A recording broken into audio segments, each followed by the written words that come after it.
that game was initially pitched as a PC game where you're kind of using the mouse, but when you that one, the way that game was initially pitched was in the form of a Flash video, also by Augusto. Excuse me. Before it had a one-page, he just made a Flash video one night. He said, I couldn't stop thinking about this idea. And it was kind of like, it's very true to what the end game is, where you're kind of spinning the world around you using like a mouse or a touch. So naturally, from the very beginning, that game was kind of a touch-based game.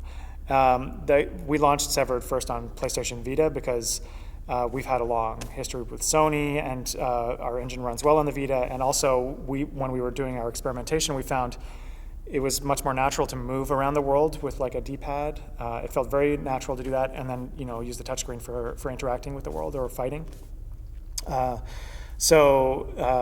Having the D-pad element of it just helped simplify the navigation.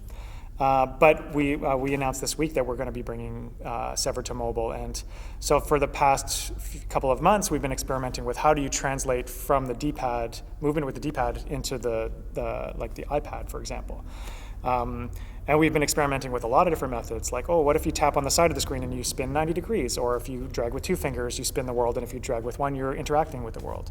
And we've seen some success with the different navigation methods. We've kind of settled on a hybrid one that you can do multiple different ways to navigate in the world.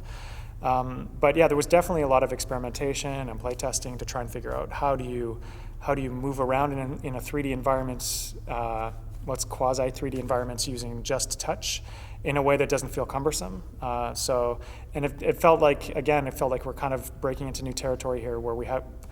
It's nice when you have games that have done it before, and you're like, we just do that. But sometimes you don't have games that have done anything like this.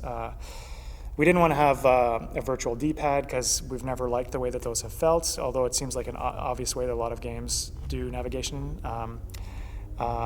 So yeah, we're like, okay, let's try and solve this problem, and like brainstorm ideas and play test and see how people are doing it, see if they get it right away, if there's any confusion.